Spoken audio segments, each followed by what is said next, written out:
Voilà, mesdames et messieurs, bonsoir. Bienvenue à cette édition. La 6e édition de la Convention internationale du sport en Afrique s'achève. Une délégation des participants a été reçue ce matin par le président de la République. La délégation, conduite par l'intendant général Lansana Palanfo, est venue remercier Amadou Toumani Touré pour ses efforts dans la réussite de la rencontre de Bamako. Le chef de l'État a saisi l'occasion pour attribuer des distinctions honorifiques à deux personnalités. Les récipiendaires, le président de l'Association des comités nationaux olympiques d'Afrique, Lansana Palanfo, et Rabat Sadana, ex-entraîneur de l'équipe nationale d'Algérie. Nous faisons le point avec Khalifa Nama Traoré. Président du comité olympique africain, membre honoraire du comité international olympique CIO. Au nom de la République du Mali, nous vous faisons officier de l'ordre national du Mali. L'intendant général Lansana Palanfo, officier de l'Ordre national du Mali, le président Amadou Toumani Touré reconnaît au président de l'Association des comités nationaux olympiques d'Afrique ses engagements et ses services rendus au sport. Le chef de l'État a également élevé au rang de chevalier de l'Ordre national du Mali celui qui est surnommé en Algérie le Cheikh ou le Sage. Rabat Sadan a participé aux 3 Coupes du monde de football disputées par les FENEC en 82 comme co-entraîneur, puis 86 et 2010 en tant qu'entraîneur principal. Le Mali a pris une décision.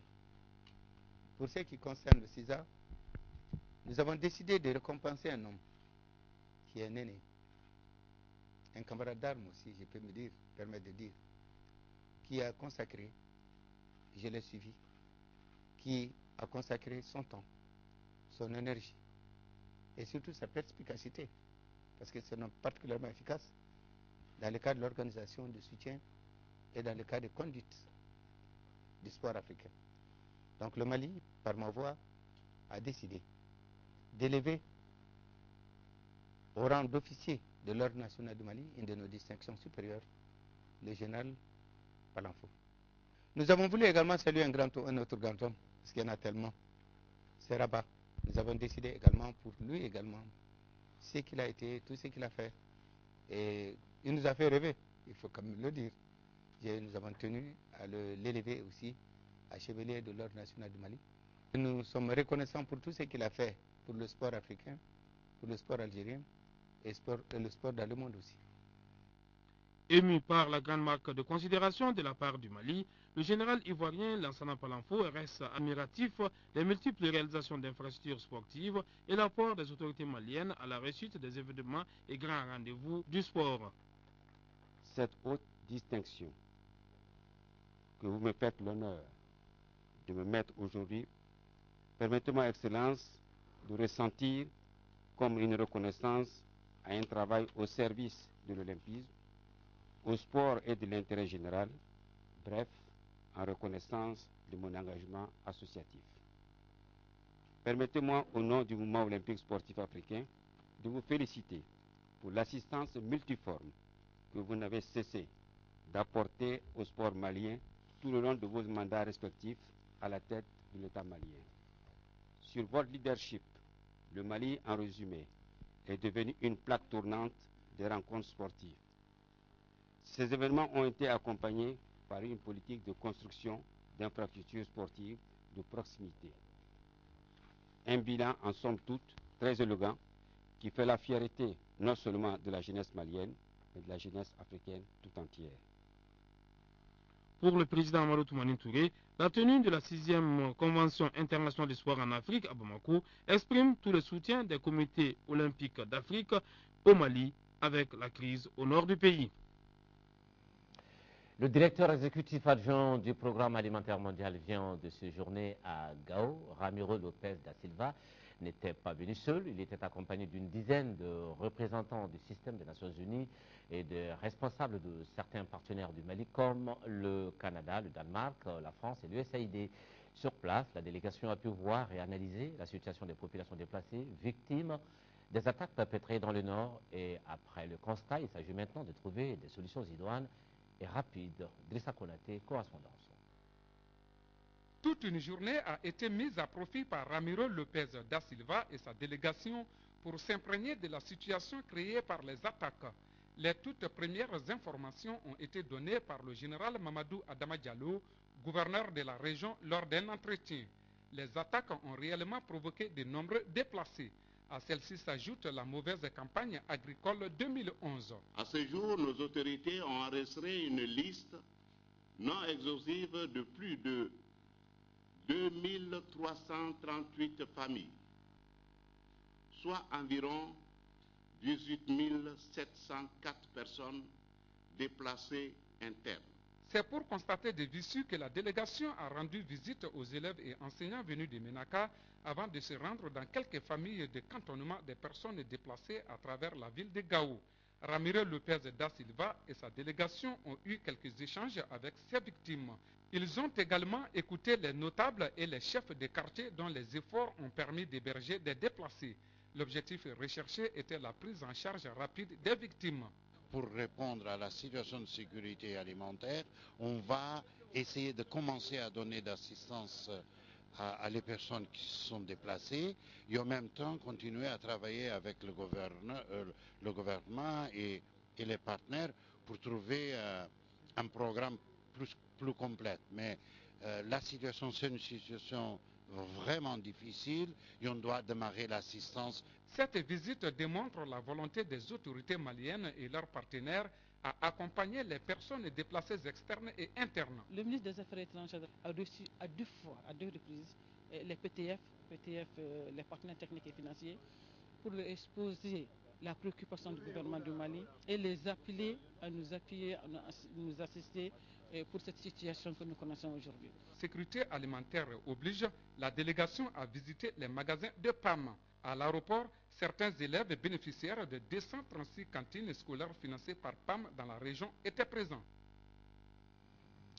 Et puis les réactions qui nous parviennent encore, cette déclaration du Conseil des Maliens de l'extérieur au Canada.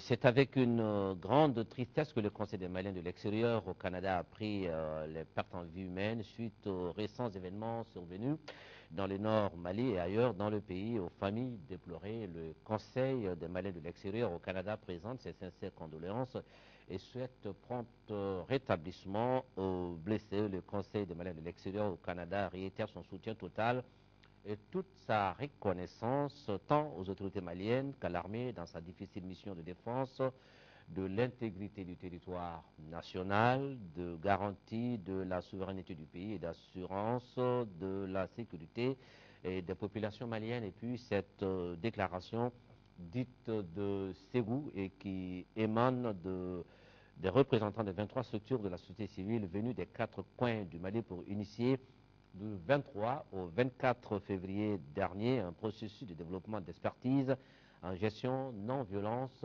des conflits. Dans cette déclaration, ils interpellent les hautes autorités du pays pour accélérer les initiatives d'élaboration d'une stratégie nationale et sous-régionale pour la sécurité et la paix. Les organisations de la société civile pour être vigilantes et redoubler et les actions de sensibilisation et d'accompagnement des communautés, les communautés locales, pour non seulement être avertis et ne pas se laisser divertir par des rumeurs, mais aussi et surtout pour faire preuve de tolérance, gage de nos valeurs ancestrales. La société civile malienne, dans toutes ses composantes, qui se mobilise également pour le retour de la paix dans le septentrion malien, c'est dans ce cadre que l'Union des mouvements et associations pour le Mali, UMAM, en partenariat avec l'Union des associations des femmes musulmanes du Mali, UNAFEM, a initié une séance de prière accompagnée de dons aux familles victimes des récents événements. Nando Dambélé était présent pour l'actualité. La grande salle des 1000 places du Centre international de conférences de Bamako a refusé du monde cet après-midi et pour cause.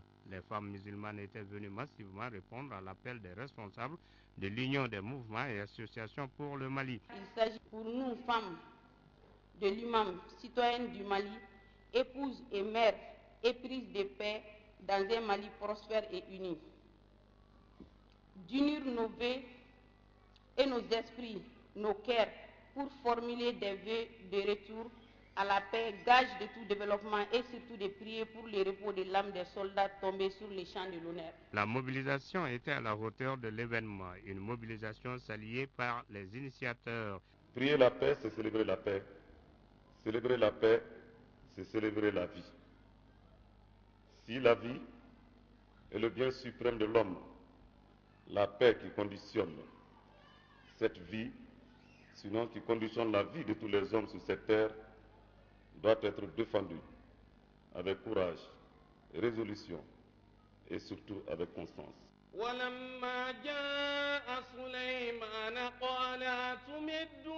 Lecture du Saint-Coran, prêche et prière ont été les temps forts de la cérémonie qui s'est achevée par la remise d'une importante quantité de céréales et de sucre d'une valeur de 5 millions de francs CFA aux familles des victimes des récents événements du Nord. Les initiateurs ont tous salué les efforts du gouvernement pour le retour immédiat de la paix dans le pays. Et en vue du scrutin du 25 mars prochain pour l'élection des conseillers nationaux devant siéger au Conseil des collectivités, l'ADEMA, PSIJ, affûte ses armes. La formation vient de tenir une conférence régionale à Kati afin de mobiliser ses maires et conseillers autour du sujet. Daouda Sidiki Diarra.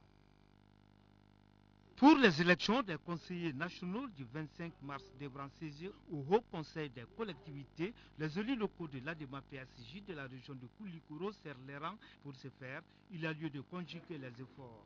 D'où cette conférence régionale qui vise à mobiliser les maires et les conseillers autour du sujet.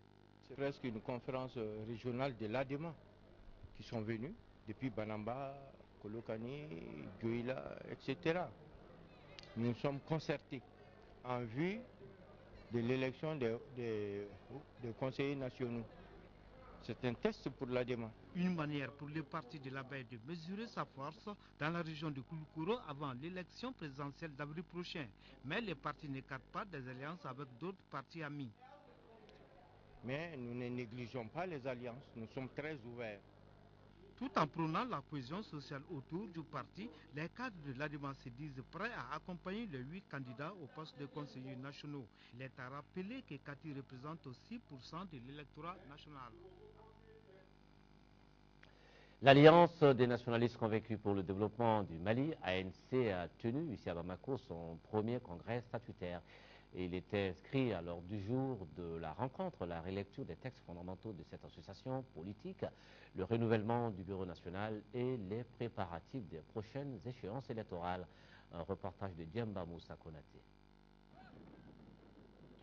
Ce premier congrès de l'Alliance des nationalistes convaincus pour le développement du Mali, ANC Mali, marque une étape décisive pour cette jeune formation politique d'affronter les élections générales de 2012. Ce congrès a permis aux délégués venus de l'intérieur et du district de Bamako de discuter entre autres sur la vie du parti et ses ambitions par rapport à l'élection présidentielle et les autres échéances électorales.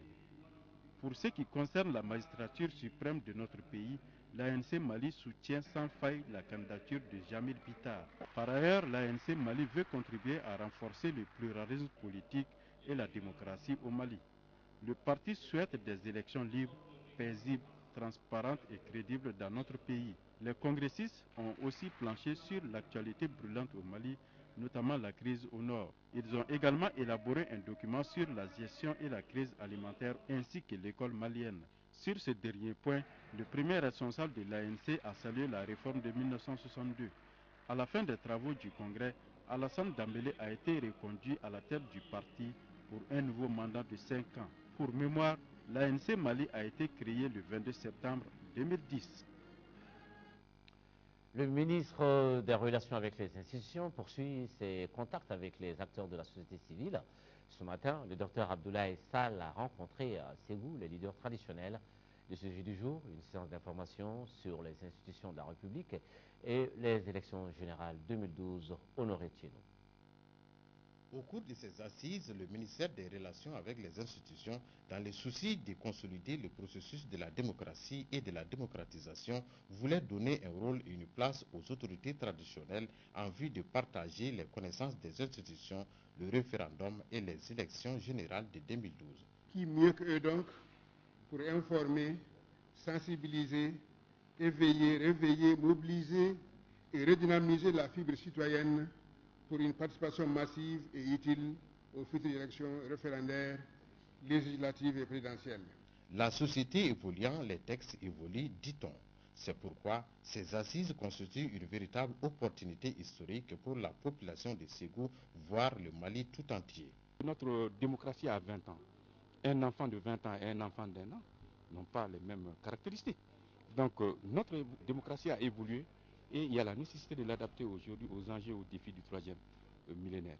Donc il faut que nos autorités traditionnelles soient édifiées sur les innovations qu'on a apportées, soient édifiées sur la volonté politique et la détermination du président de la République Amadou Toumani Touré de laisser à notre pays, n'est-ce pas, une démocratie qui va de l'avant. Et pour que cela se fasse, il faut qu'on puisse faire porter ces réformes politiques.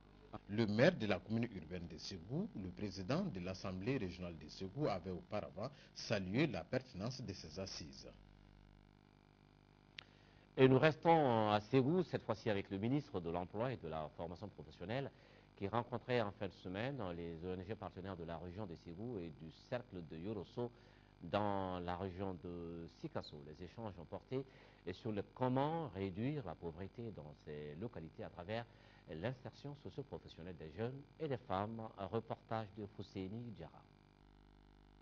Les responsables des chambres de métiers, ceux des coordinations régionales des artisans et de la délégation régionale de la Chambre de commerce et d'industrie du Mali, bref, les acteurs de la lutte contre la pauvreté dans la région de Ségou et du cercle de Yorosso se sont rencontrés pour une cause noble, celle qui consiste à échanger sur la problématique de l'insertion professionnelle des jeunes et des femmes.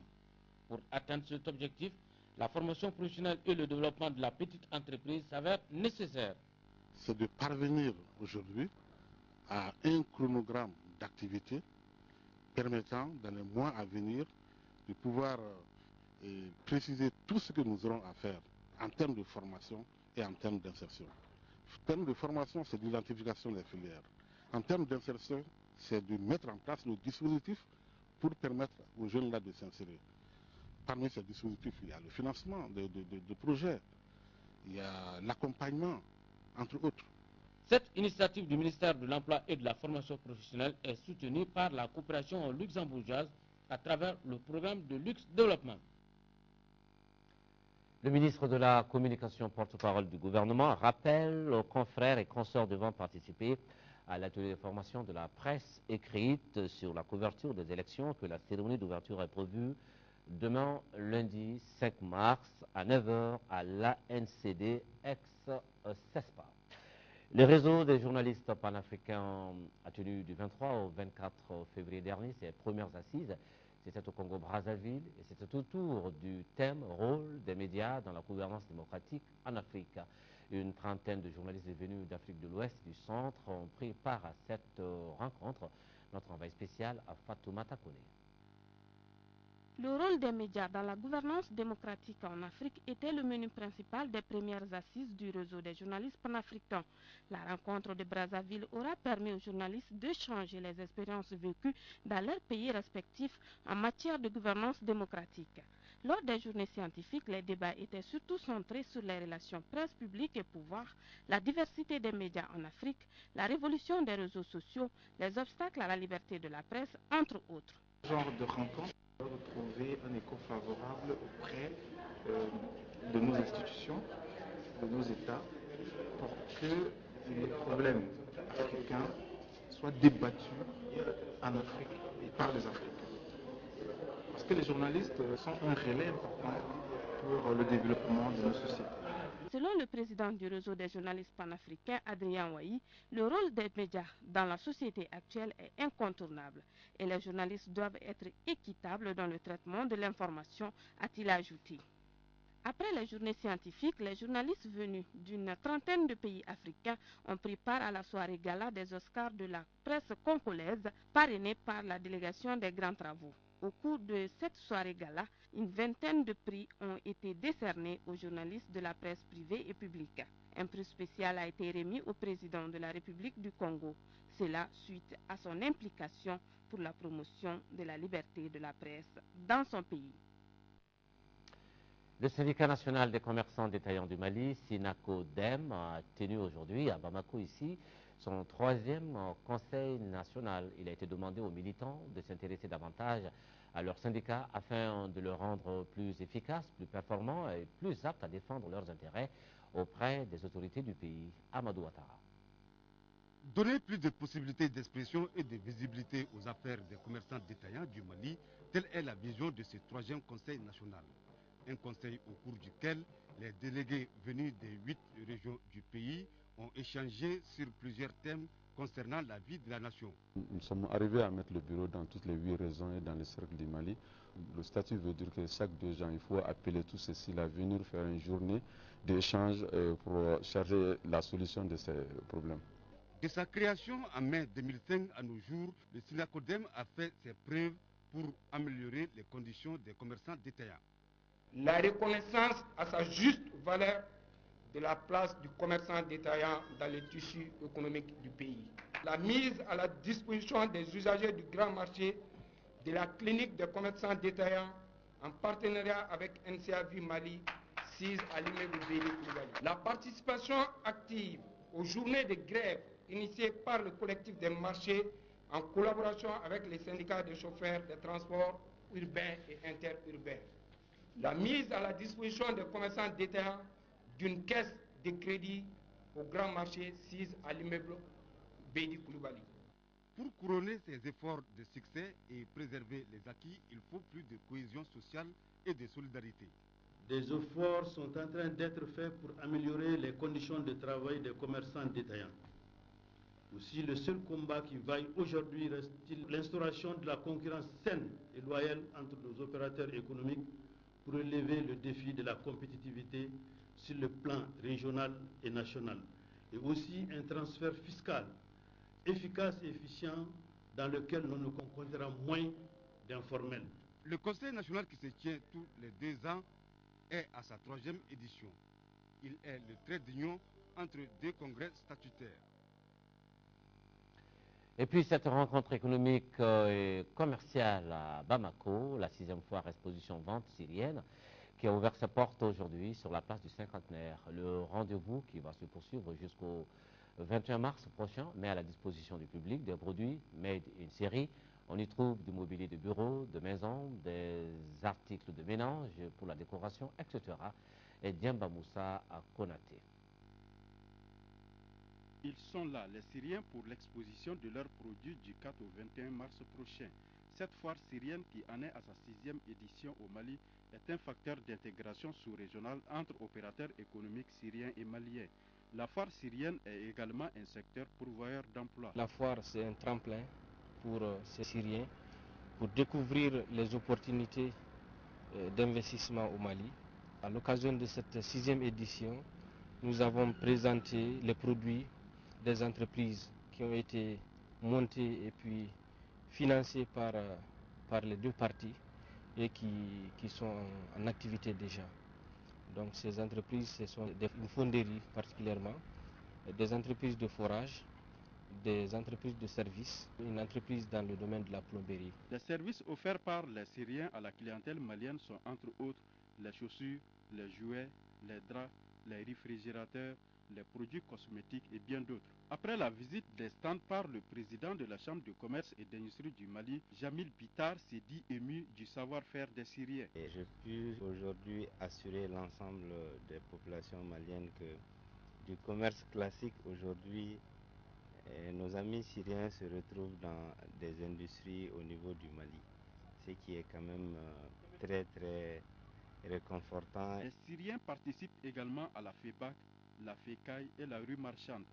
La 6e édition de la foire syrienne continue jusqu'au 21 mars prochain. Vous y êtes invités. Correspondance, c'est l'intitulé d'un film documentaire de 58 minutes projeté cette semaine. Ce document évoque les activités que mènent les femmes, les difficultés qu'elles rencontrent et leur rôle dans le développement. Pour en savoir davantage, nous écoutons Awa Traoré, l'une des réalisatrices. Elle est au micro de Tchemoko Konaté.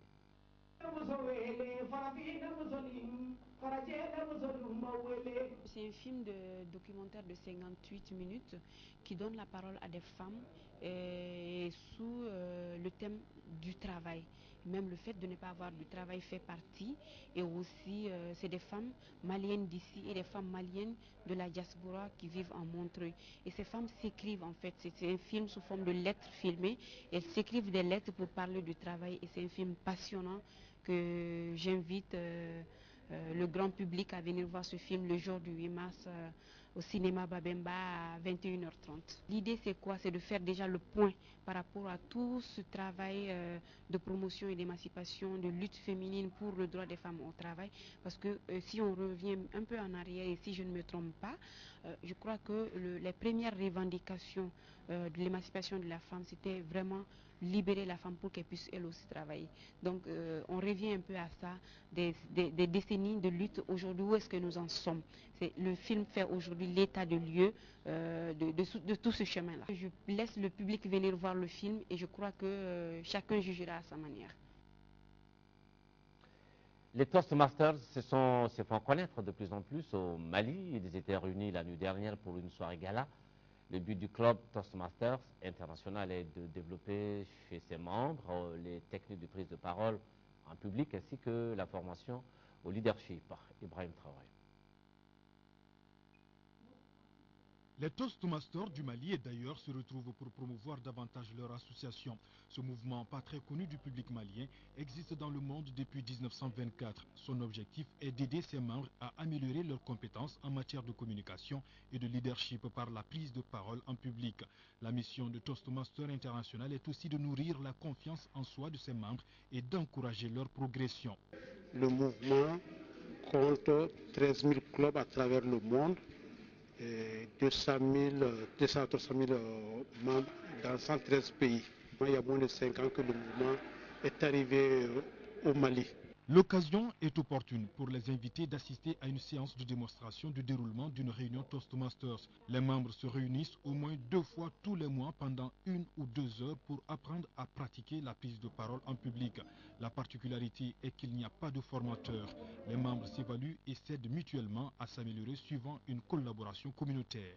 Je pense que tout jeune qui aspire à améliorer ses capacités personnelles ne peut et ne doit que s'inscrire dans notre mouvement Toastmasters.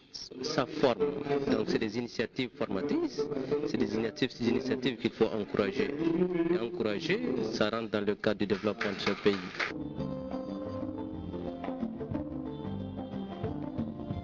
Cette soirée est une initiative de Planète Mali, l'un des 4 clubs Toastmasters du pays. Le parrain de l'événement, l'ancien Premier ministre Modibo Keïta, estime qu'il est essentiel que le mouvement continue à étendre son réseau de clubs afin d'offrir à un plus grand nombre de personnes l'avantage de ces programmes.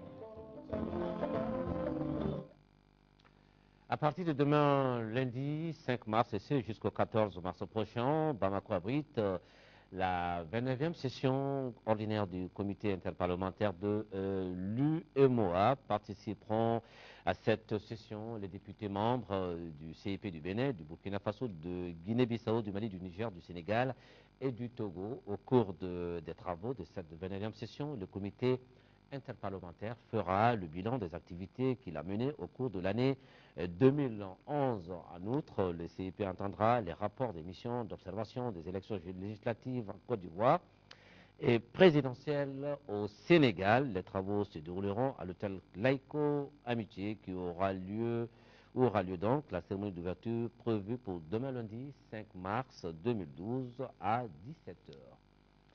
La jeunesse Union africaine du Mali félicite les hommes et femmes ayant, par leur acte, contribué au renforcement de l'unité et de l'intégration africaine. La cérémonie de remise des trophées intitulée Nuit du mérite africain s'est déroulée sur l'esplanade de la Tour de l'Afrique. C'était en présence de plusieurs membres du gouvernement. Aboubakar Maïga, notre reporter, a assisté à la cérémonie de remise des distinctions honorifiques. Pour célébrer son 20e anniversaire, la jeunesse Union africaine du Mali a décidé de récompenser les efforts de quelques hommes et femmes maliens qui se sont distingués dans les domaines de l'unité et de l'intégration africaine. Parmi ces derniers, l'on peut citer le président de la République, Amadou Toumani Touré, l'ancien président de la Commission de l'Union africaine, Alpha Omar Konaré, les ministres de l'Éducation, professeur Salikou Sanogo, le président de la Commission nationale d'organisation du cinquantenaire, Omar Amadou Ndiko, et les ministres des Maliens de l'extérieur et de l'intégration africaine, Dr Badra Aliou Makalou, qui a par ailleurs parrainé cette nuit du mérite africain. Autre personnalité gratifiée, l'actuel directeur général de l'ERTM, Bali Idrissa Sissoko, en tant que journaliste, et le président d'honneur de la jeunesse Union africaine du Mali, Draman Diara. J'ai eu à faire 2 ans de vice-présidence 3 ans de présidence. Et une graine qu'on a sémée depuis novembre 1991, qui aujourd'hui se maintient au firmament des associations de jeunesse du Mali. Et cette structure aussi a été à la base de beaucoup de regroupements au Mali. Une fois encore, la jeunesse Union africaine a invité les citoyens du continent à croire aux États-Unis d'Afrique, qu'elle considère d'ailleurs comme une assurance du futur. Beaucoup de gens pensent que c'est une utopie. Mais nous pensons au niveau de la jeunesse Union africaine que ce n'est pas une utopie. C'est vrai qu'il y a des guerres aujourd'hui, c'est vrai qu'il y a des incompréhensions aujourd'hui, mais il faudrait que les gens se donnent la main, comprendre que ces guerres-là, ces problèmes inutiles ne vont pas dans le sens du développement de l'Afrique. Ce qui nous arrange, il faudrait que nous nous donnons les mains dans la main, que nous luttons contre les facteurs qui engendrent ces conflits et ces guerres inutiles pour que nous puissions réellement parvenir aux États-Unis d'Afrique. Cette nuit du mérite africain a été agrémentée par la jeunesse montante de l'organisation panafricaine à travers contes, danses, sketchs et lectures de poésie. Le public a su les préoccupations actuelles de la jeunesse Union africaine. Et puis le lancement hier soir à Caille des activités de la première édition du festival de Caille sur le fleuve. Il est prévu du 29 mars au 1er avril prochain. Le festival de Caille, une nouvelle initiative qui veut valoriser les expressions artistiques et culturelles de la première région. Mahmadou Alioubari, correspondance. Ce dîner consacre le prélancement du festival de Caille sur le fleuve, qui est à sa première édition. Située sur les berges du fleuve Sénégal, la ville de Caille est dépositaire d'une riche histoire et regorge de nombreux atouts culturels et touristiques non encore exploités ou très peu exploités. La région, malgré ses atouts, reste confrontée au défi de la structuration des projets et programmes dans tous les domaines d'activité, y compris celui de la culture. C'est là même qui peut servir de tremplin pour fédérer nombreuses idées et énergies. C'est justement conscient de cette force que l'association Mouvement pour le développement et l'éveil de conscience des jeunes Caïsiens a décidé d'organiser un festival dénommé Festival de Caille sur le fleuve. Selon le maire de la commune urbaine de Caille, ce festival ouvrira une fenêtre sur la ville de Caille à travers le monde et rehaussera l'image de la ville sur le plan culturel, touristique et économique. Ce festival, avec l'implication inclusive de tous les acteurs, pourrait devenir un élément de pérennisation et de sauvegarde du savoir et savoir-faire de la région. Aussi, je voudrais profiter de cette occasion pour inviter les promoteurs des festivals de la région à fédérer leurs efforts et à œuvrer pour une meilleure structuration de leurs événements respectifs. Aujourd'hui, à l'ouest, c'est Caille qui va nous démontrer que le Mali est grand et que, qu'on soit au nord, qu'on soit au sud, qu'on soit à l'ouest ou à l'est, la richesse culturelle du Mali est dans tous ses états. Ce festival de Caille sur le fleuve sera sans doute l'occasion de mettre en valeur les produits fleuves, mais aussi tous les produits touristiques de la région.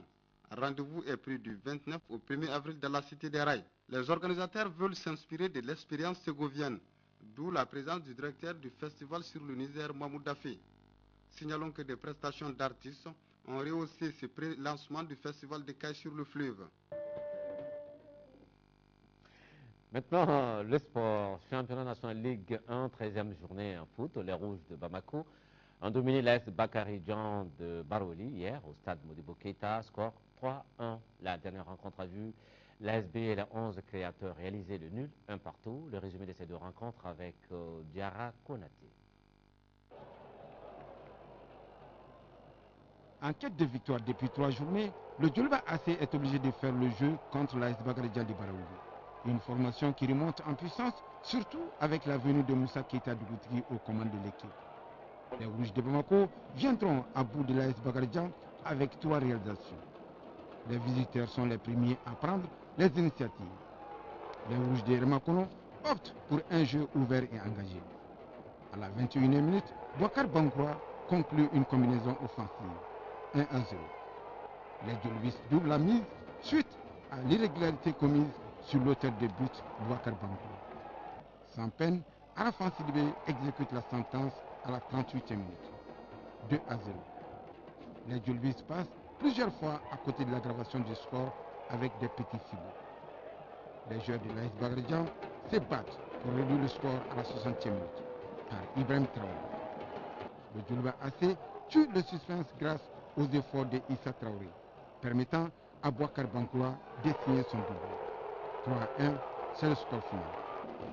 Après 13 journées, le Djoulouba AC réalise l'un de ses plus gros scores. Ouais, là j'ai eu un but grâce à Dieu.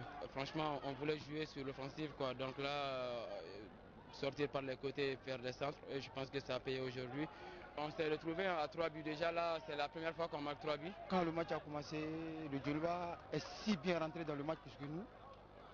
Ils étaient, bon, peut-être les chômages étaient très bien plus que pour nous. Mais quand même, le premier but, bon, je ne sais pas comment l'arbitre a jugé, mais le deuxième but, ça a été le tournant du match, franchement, parce que la faute a été commise hors des 18 mètres. La seconde rencontre de cette 13e journée oppose l'ASB et les 11 créateurs de Niarela. Une partie sanctionnée par le nul 1-1. Ce sont les créateurs qui ouvrent le score par Mohamed Bessissé à la 19e minute. 1-0 score à la mi-temps. L'ASB revient en force pour établir la parité à la 114e minute. But inscrit par Amara Mali. On était venu pour gagner. Maintenant, je pense qu'on a fait une très bonne première mi-temps. Et après, ils sont tombés dans la facilité. L'objectif, c'est le maintien, c'est de se battre quand même pour gagner des points. J'ai l'impression qu'il y a certains qui n'ont pas compris et nous sommes dans une situation difficile. Le défaut de la victoire, je pense que le nul c'est bien prendre. C'est bien prendre, surtout qu'on a eu des occasions vraiment très nettes. Ces deux formations tardent toujours à refaire surface pour un éventuel maintien en Ligue 1. Et les autres résultats, le Stade malien de Bamako qui vient de battre en début de soirée, l'AS Real 3-0, une victoire également du Nianan 2-1 devant le COB. Point final à cette édition, merci de l'avoir suivi. Demain, 10h, 13h, Nianan Alou Traoré, 18h, 20h, Ndeye Sissoko. Merci, bonsoir.